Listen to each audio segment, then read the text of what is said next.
하나님께서 그 이스라엘 백성들을 시내산에 놓아냈고 출애굽기의 그 마지막 그 작업이 성막을 완공하는 겁니다. 성막을 완공했을 때 이스라엘 모든 족속이 행진하는 길에서 그들의 눈으로 그 성막에 임재하신 하나님을 이제 보여줍니다. 그러면서 레위기로 넘어와서 제일 먼저 나오는 내용이 예물에 대한 종류를 쭉 나열하는 것으로 시작을 하죠.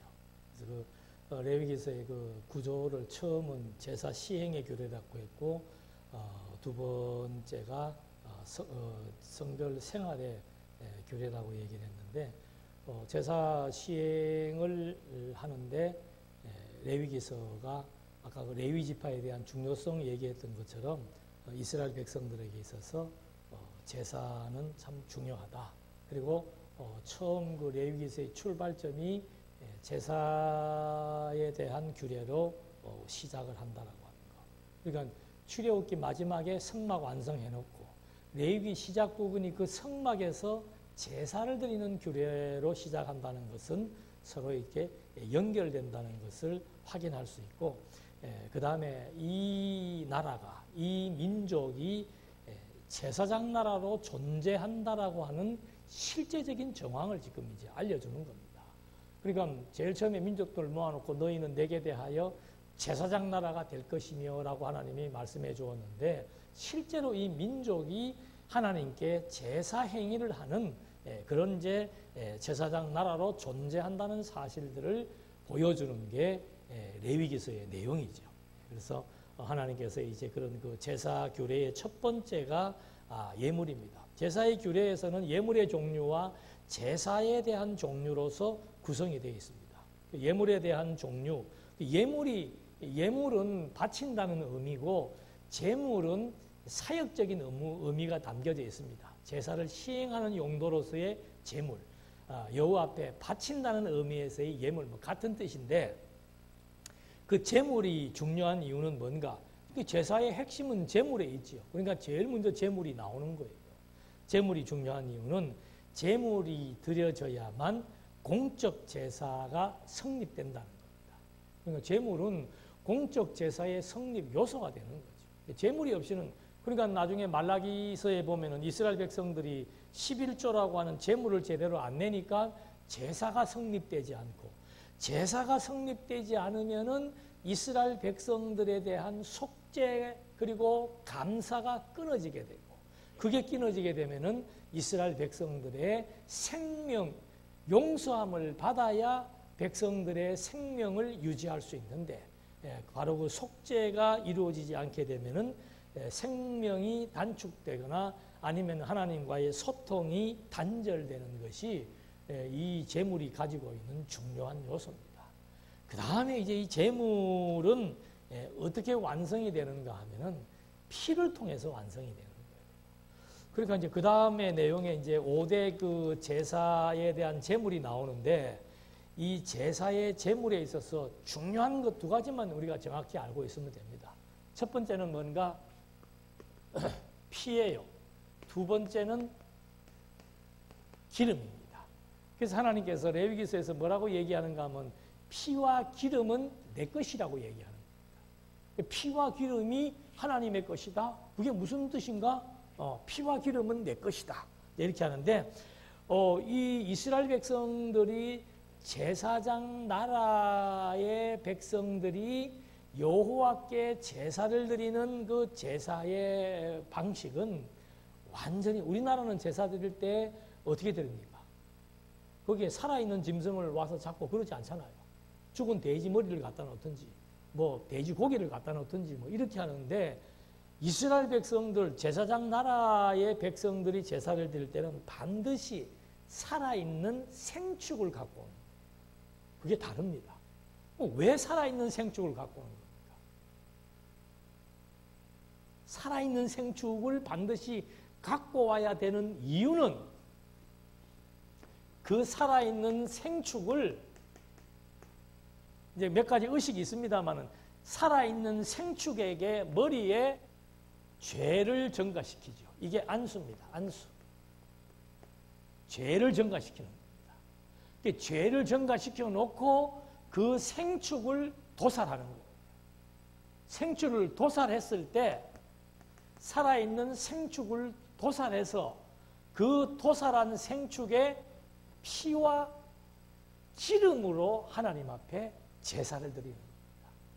피는 뿌리고 바르고 기름은 바르고 태우고, 이 의식이 제사에 있어서 가장 중요한 핵심 요인이에요.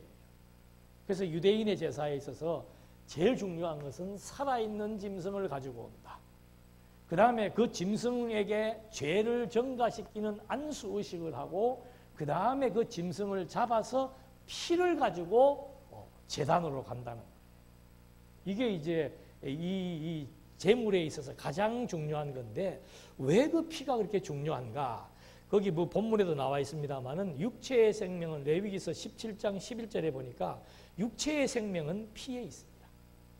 왜 생축을 가지고 오라 했는가? 육체의 생명은 피에 있습니다. 내가 이 피를 너희에게 주어 제단에 뿌려 너희의 생명을 위하여 속죄하게 하였나니, 생명이 피에 있으므로 피가 죄를 속하느니라. 그러니까 살아있는 생축의 피가 결국은 하나님께 드려짐으로 말미암아 내 생명이 보존된다. 어떻게? 죄 삭은 사망이에요. 범죄하면 죽어야 됩니다. 내가 죽어야 되는 죽음을 살아있는 생축의 머리에 안수함으로 내 죄를 정가시키고, 그 생축을 잡은 그 피를 하나님께 드림으로 말미암아 내가 생명을 얻게 되는 그런 피에 대한 제사. 그래서 이 유대인들이 드리는, 제사장 나라의 언약 백성들이 드리는 제사는 반드시 피에 대한 제사를 의미하게 되는 겁니다. 그래서 이 피는 생명을 의미하고, 그 생명을 드려야만 제사가 효능이 있는 거죠. 내 생명을 드릴 수는 없잖아요. 하나님의 아들의 생명을 드릴 수는 없기 때문에, 자녀들의 백성들의 생명을 드릴 수 없기 때문에 하나님이 생명의 주관자로서 이제 내가 짐승의 피로 너희의 생명을 대신하겠다고 하나님께서 거룩한 관계에 있는 언약 백성들에게 그 규례를 주신 거예요. 그래서 유대인들은 반드시 피 없는 제사는 있을 수가 없는 거죠. 그래서 예수님도 이 땅에 오셔가지고 당신의 피로 말미암아 당신의 생명, 살아있는 당신의 생명을 아버지 앞에 드림으로, 레위 지파가 모든 지파를 대표하는 지파인 것처럼 멜기세덱의 반차를 타고 오신 그리스도께서 당신의 죽으심으로 말미암아 당신의 피로 말미암아 자기 백성들의 생명을 얻게 하는, 생명을 보존시키는, 유지시키는 그 사역이 바로 그리스도의 십자가의 죽음의 사역이다 이 말입니다. 그러니까 예수님이 왜 죽어야 되는가? 이런 질문을 할 수 있잖아요. 예수님이 꼭 죽어야만 우리의 죄가 용서되는가? 그런 질문을 할 수, 대학생들이 그런 질문 잘해요. 왜 예수님은 꼭 죽어야만 됩니까? 하나님인데 안 죽고 우리 죄를 용서할 수도 있잖아요. 근데 구약에서 약속되어 있는 거예요. 구약의 제사는 그리스도가 드리실 제사에 대한 약속입니다. 모형입니다. 그러니까 하나님께서 자기 백성들을 거룩하게 삼고 자기 백성들의 생명을 얻게 하기 위한 방식이 피의 제사로 약속을 해놓은 거예요. 이 약속은 반드시 하나님의 아들 그리스도가 오셔서 자기 백성들의 생명을 대속하기 위한 유일한 방식이 바로 뭔가? 자기 생명, 자기 피를 하나님 앞에 드림으로 말미암아 창세전 그리스도를 통해서 선택한 자기 백성들의 생명을 얻게 하기 위한 역사라 이 말입니다. 그래서 그리스도는 반드시 죽으셔야만 되는 거예요. 그 통일교에서는 예수가 죽었기 때문에 실패했다고 얘기하고 있는데 그건 정말 성경을 모르는 얘기죠. 예수는 반드시 죽으셔야 됩니다. 왜? 구약에서 그 피로 말미암아 생명을 얻게 한다라고 하는 하나님의 모형적인 제사의 약속이 있기 때문에, 그리스도가 오신 것은 내 뜻을 이루기 위해서 온 게 아니에요.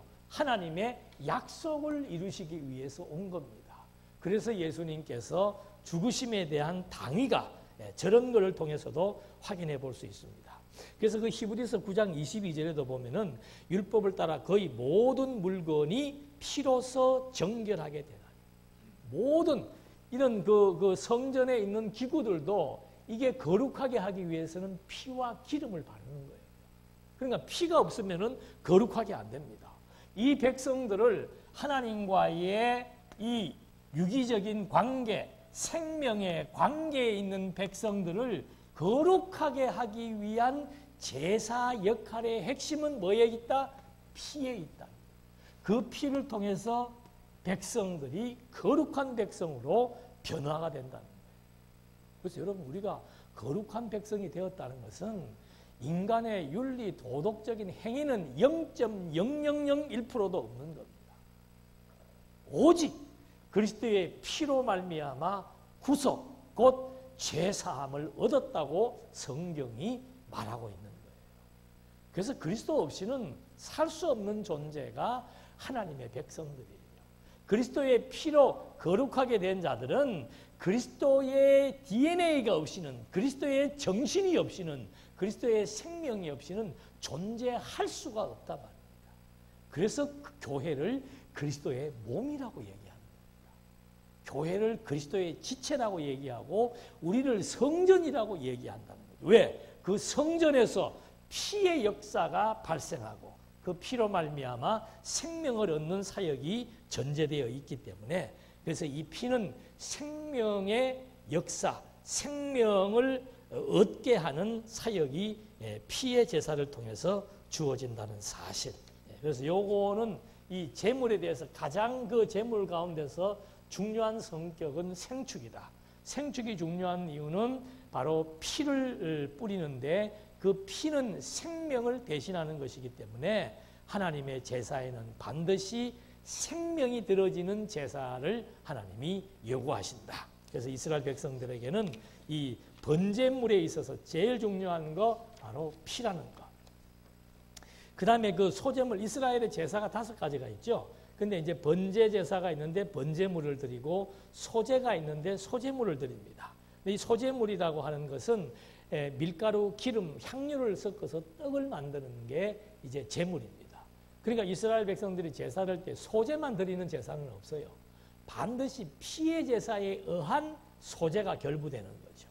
그래서 그 소제에서 중요한 건 딱 2가지예요. 드려야 할 품목이 있고 드리지 말아야 될 품목이 있다는 거죠. 드려야 되는 품목은 뭔가 하면 소금이 들어가는 겁니다. 그 떡을 만드는데 소금은 무엇을 의미하는가? 부패를 방지하는 거죠. 이스라엘 백성들의 정결함을 유지하기 위해서 소금이라고 하는 상징적 의미가 들어가고, 금지 품목은 뭔가 하면 누룩과 꿀이에요. 누룩은 부패시킵니다. 그래서 이 제물이 부패되면 안 되죠. 그래서 누룩을 섞지 못하게 하고, 꿀은 고대 시대에 이방신의 제물로 많이 사용했던 게 꿀이라고 그래요. 그래서 꿀은 넣지 말라고 이제 그렇게 얘기를 했고, 그 다음에 화제물에 있어서 이제 중요한 것이 뭔가 하면은 기름이 나오는 겁니다. 기름. 피는 하나님의 것이다. 왜? 하나님이 생명의 주인이니까, 생명의 주관자이니까, 하나님이 죽은 것을 살리시는 분이니까 피는 내 것이라고 하나님이 말씀하시는 겁니다. 그래서 피 먹으면 안 되는 거예요. 왜? 부정한 인간이 피를 먹는다거나 하면은 그건 그 피가 부정해질 수밖에 없는 거죠. 그래서 절대 피 먹지 말라고 노아에게도 그 얘기를 하신 것처럼 이제 여기에서도 그런 얘기가 나왔는데, 2번째 중요한 것은 뭔가 하면 기름이에요. 기름. 기름은 일단 태우죠. 태우는 짐승의 기름이 있고, 그 다음에 그 제사장을 세울 때 머리에 바르는 올리브 기름이 있습니다. 그래서 이 기름은 전부 하나님의 것이에요. 그것도 이번에 확인을 해봅시다. 그래서 이 기름을 태우는데 왜 그 기름이 여호와의 것인가? 3장 16절에 보면은 제사장은 그것을 제단 위에서 불사를 지니 이는 화제로 드리는 음식이요. 화제라는 것은 태운다는 거예요. 향기로운 냄새라. 모든 기름은 여호와의 것이니라. 너희는 기름과 피를 먹지 말라. 그러면 그 짐승의 기름이 어떤 의미가 있는가? 그건 이제 고대 역사를 조금 우리가 확인해 볼 필요가 있습니다. 이 기름진 소, 이거는 풍요의 상징입니다. 그리고 육중한 힘에 대한 상징입니다. 그리고 풍요에 대한 상징입니다. 그러니까 그 소의 기름이라고 하는 것은 바로 소를 대표하는 의미로서 힘과 풍요에 대한 근원이라고 고대 사람들이 가지고 있는 의식이 있는 겁니다. 그러니까 힘과 풍요의 근원이 바로 누구인가? 사실은 피의 주인이 하나님이잖아요. 풍요와 힘의 근원이 하나님이에요. 그러니까 그 기름을 태운다는 것은 그걸 누구한테 드리는 겁니까? 주인이신 하나님께 돌려드린다는 그런 의미가 담겨져 있는 거죠. 그러니까 짐승에게 있어서 최상의 것이 기름입니다. 그러니까 그 최상의 것을 최상의 하나님께 드림으로 하나님을 최상의 지존자, 절대자, 최고신이라고 인정하는 의식이 기름을 태우는 의식이라. 그러니까 그런 그 하나 우리도 그 제사 드릴 때 보면은 뭐는 어느 쪽에 놓고 또 뭐 돈직날에 팥죽을 뿌리는 것은 붉은 팥죽은 귀신들이 싫어하는 색깔이기 때문에 그 팥죽을 뿌려서 귀신을 쫓아내고 하는 것처럼 이게 고대의 풍습에 다 있다 이 말입니다. 그래서 이 피는 근데 이제 돼지 피는 안 되는 거죠. 부정한 짐승이기 때문에 소, 염소. 근데 그 소를 이제 대표적으로 여기서 확인을 하는데 이 피가 바로 생명을 의미하고 기름은 가장 최고의 가치를 의미하는 겁니다. 그래서 이런 최고의 가치는 바로 절대자, 유일신, 나 외에 다른 신이 없다고 말했던 그 신의 존재를 확인시켜줘서 여호와의 것을 갖고 여호와 앞에 태워서 여호와께 돌려드림으로 말미암아 생명을 얻게 하는 피의 제사와 같은 맥락을 가지고 있다는 거죠. 그래서 이 피와 기름은 제물에 있어서 아주 중요한 상징적 의미가 있습니다. 그 다음에 속죄 제물이 있죠. 이 속죄 제물은 나중에 제사에 대해서 다 나옵니다만은 속죄 제물이라고 하는 것은 백성들이 범죄를 저지를 때마다 드리는 제사가 속죄 제사입니다. 죄를 정결하게 하는 제사. 근데 이 속죄 제물은 제사장, 회중, 족장, 평민 모든 하나님의 백성들이 다 드려야 되는 제물입니다. 왜? 죄 안 짓는 사람은 없기 때문에. 그래서 그 원칙이 이제 제물에게 안수해서 죄를 정가시키고 피를 제단에다가 뿌리고 그 다음에 기름을 태우고 그 다음에 송아지 전체를 진영 밖에서 태워드리는 이런 이제 의식들이 있는 거죠. 그러니까 완전히 다 태워버리는 겁니다. 어떤 거는 일부만 태우고 일부는 제사장의 양식으로 주기도 하는데 속죄 제물은 완벽한 제사를 드려야 되기 때문에 아주 진영 밖까지 데리고 나가서 송아지 완전히 다 소각하는 그런 내용들이 여기에 속해 있습니다. 그 다음에 이제 한 가지 또 하나 빠진 게 있었는데 그 제물을 잡을 때 이 피를 생축을 데리고 와서 1차적으로 생축을 잡는 사람이 누군가, 도살하는 사람이 누군가, 그게 죄인이에요. 제물의 주인입니다. 제사를 드려야 되는 제사인이 가지고 오는 거예요. 자기가 제물을 잡는 겁니다. 그러니까 제사에 참여를 시키는 거죠. 제사의 집행은 제사장이 하지만 그 제물을 잡는 데까지는 제사인으로 말미암아 하도록 해주는 겁니다. 그래서 이 제사에 번제 제사, 속죄 제사, 모든 제사에 제사를 드리는 자가 참여하도록 해서 그러니까 제사에 내가 참여하지 않는 제사는 의미가 없는 거죠. 내가 관계되지 않고 내가 참여하지 않는 예배 그게 무슨 의미가 있습니까? 참여한다는 것은 과거의 구약시대 때는 회막에 와야 참여지만은 지금은 예배당에 와야 참여가 아니에요. 내 생각이 중요한 겁니다. 내 의식이 중요한 거예요. 여기 계셔도 지금 다른 생각을 하고 있다면은 그 예배 드리는 거 아니죠. 지금 여기에 없어도 생각의 중심이 하나님과 관계된 거룩한 관계에 대한 유지선상에 있다면은 그분은 예배드리는 생활이 되는 거예요. 이번에 코로나는 이런 예배에 대한 문화를 예배당이라고 하는 국한된 장소를 떨쳐버리게 하는 아주 큰 의미가 저는 부여됐다고 봅니다. 앞으로의 예배, 앞으로의 목회, 앞으로의 종교생활은 장소에 국한되면 안 되는 거예요. 예. 이제는 장소를 벗어나서 드릴 수 있는 예배의 매체가 뭐예요? 여러분 손안에 들어있는 스마트폰입니다. 이거는 저는 지금 수천 명의 지금 목회를 하고 있는 거예요. 전 세계적으로. 예. 왜? 유튜브에다 올려놓으니까 전 세계에서 우리 교포들이 엄청나게 지금 공부들을 하고 있는 거예요. 성경을 가지고 하나님의 뜻을 분별하는 산예배, 영적 제사를 뭐 대한민국이 아니더라도 어느 곳에 있든지 간에 누구든지 간에 다 참여할 수 있는 그게 영적인 교류다 이 말입니다. 정신, 사상이 그리스도와 일치가 되는 영적 예배. 이건 공간을 초월하는 겁니다. 세대를 초월하는 것이고 인종을 초월하는 것이고 시간을 초월하는 거예요. 11시에 주일 아침에 11시에 와야만 예배가 아니에요. 그동안 두세 달 동안 예배 안 드렸잖아요. 안 드린 거 아니에요. 모이지 않았다는 것뿐이지 가정에서 말씀 듣고 생각하고 분별하는 사람은 그것 자체가 다 예배였다고 이제 우리는 새로운 예배에 대한 패러다임을 다시 바꾸지 않으면 안 되는 시대가 온 거죠. 이 시대도 마찬가지입니다. 그래서 지금 이런 의미를 가지고 이제 제물을 드렸던 거 참여하는 제사에 참여시키는 그게 중요한 의미가 있었다는 겁니다. 그 다음에 속건물이라고 하는 것은 뭐 한마디로 말하면 배상제도예요.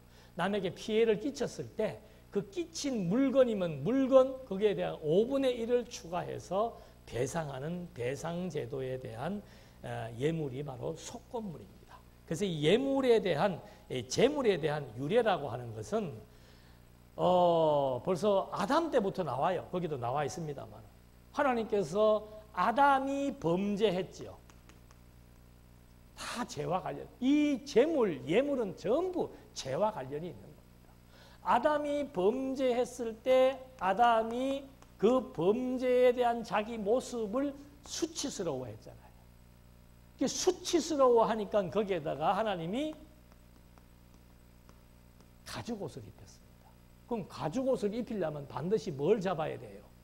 살아있는 짐승의 생명을 하나님이 받아야만 가죽이 나오는 거예요. 그러니까 예물이라고 하는 것은 뭔가, 제물이라고 하는 것은 뭔가 범죄의 수치, 아담의 범죄의 수치를 가리기 위해서 하나님이 제일 먼저 그 제물의 원형을 보여주었습니다. 짐승을 잡은 거죠. 그 다음에 아담의 두 아들 가인과 아벨의 사건이 어떤 사건입니까?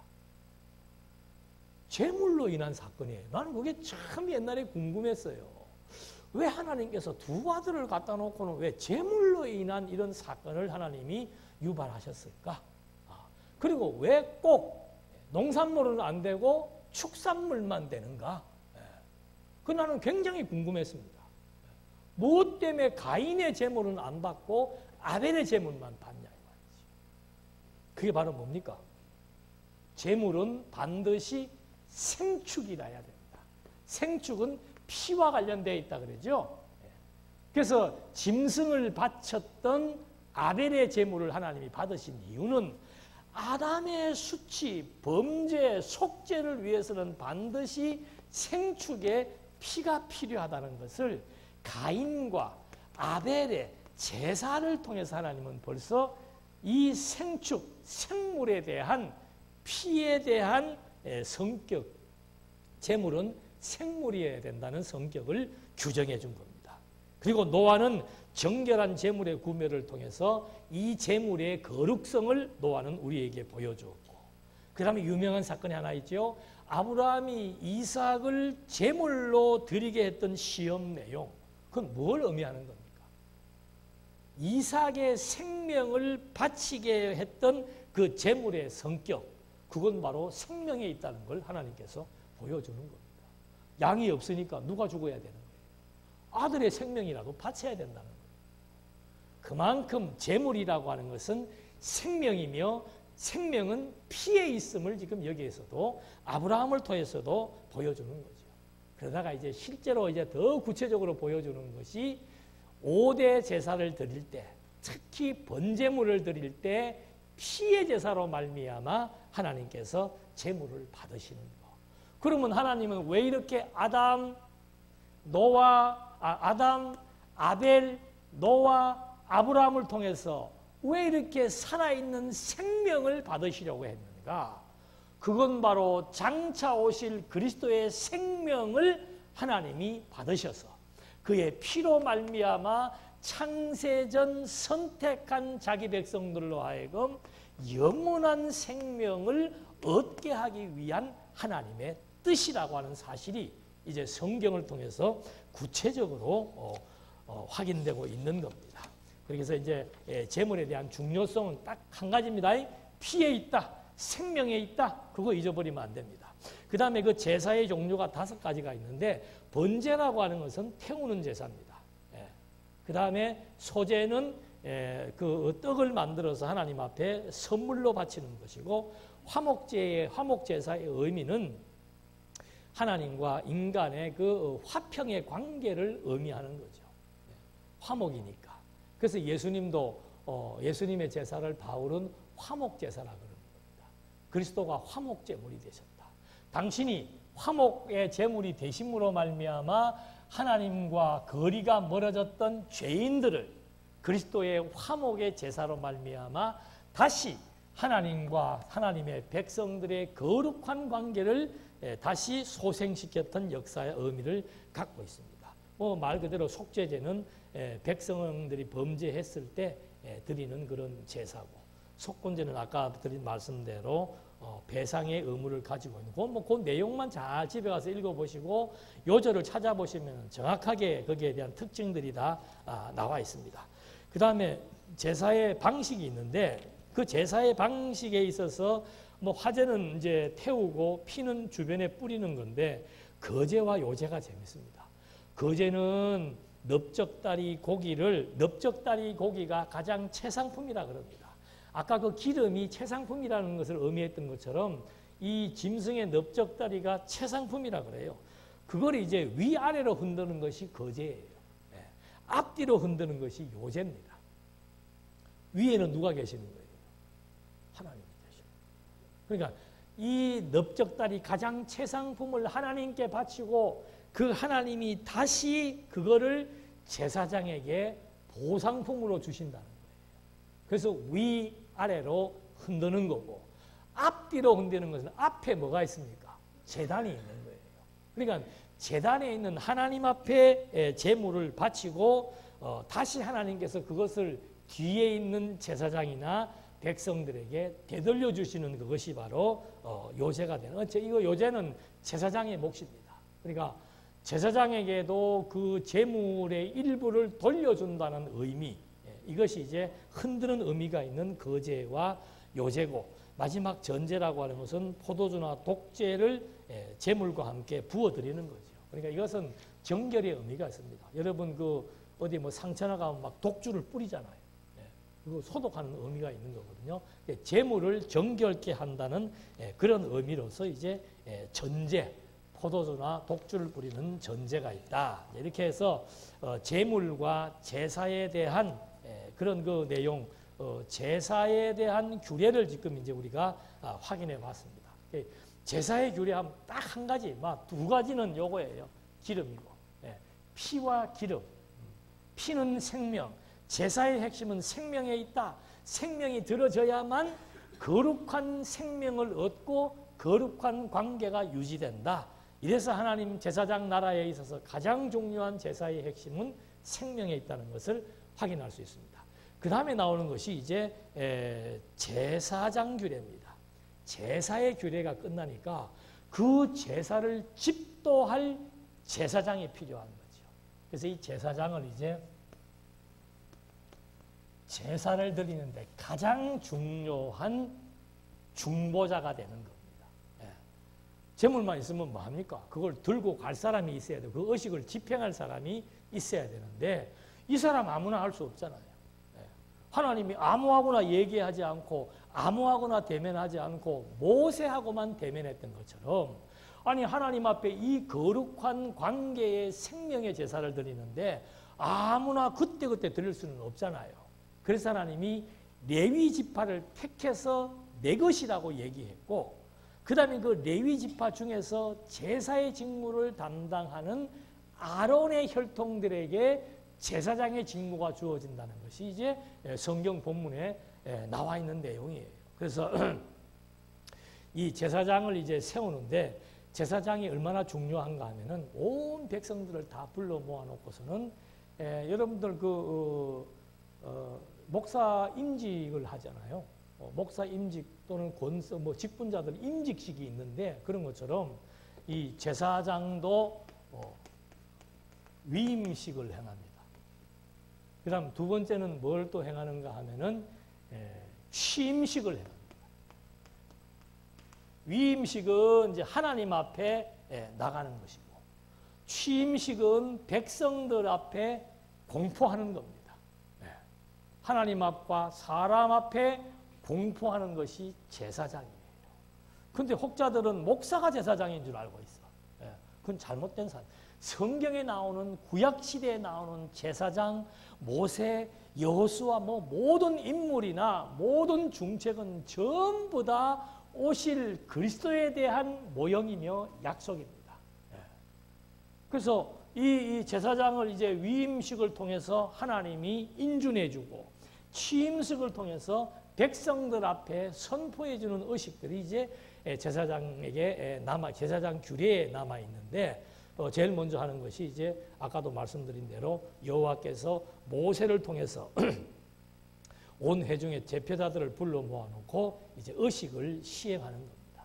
근데 그 의식에 대해서 중요한 것은 뭔가 하면은 성의를 착용하는 거예요. 성의, 거룩한 옷입니다. 또 이 거룩한 옷이 잘못 와전되어 가지고 가운으로 와전이 돼 가지고 목사님들이 강단했을 때 가운을 입고는 자기는 마치 거룩한 제사장인 양 행세를 한다면 그건 잘못된 거예요.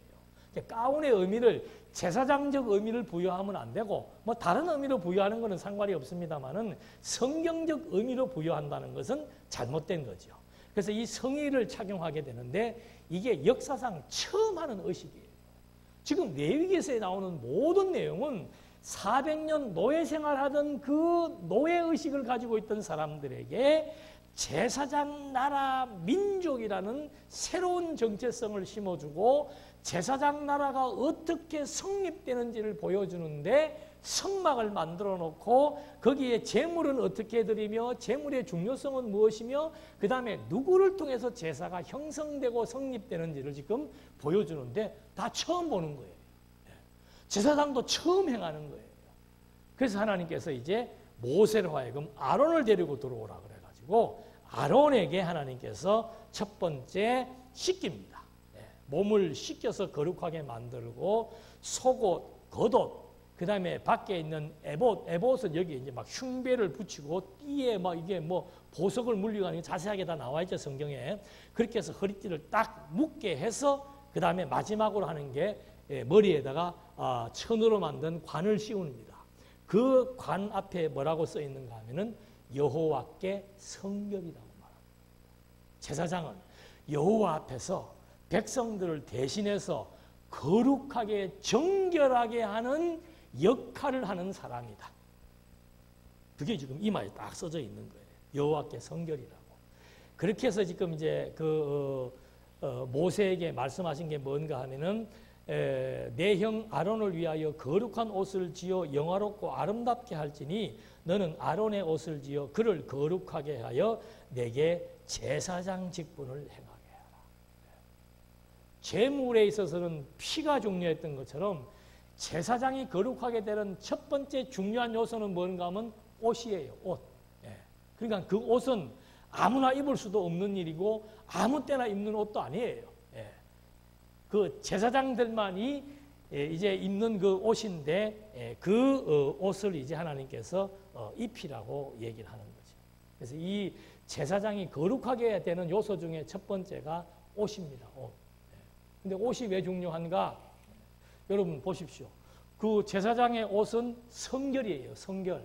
다시 말하면은 그 옷 안에는 뭐가 있다는 거예요? 죄의 모습이 있다는 거예요. 성결의 반대가 부정이잖아요. 부정, 불의, 죄의 모습을 성결한 옷으로 가리워버리는 겁니다.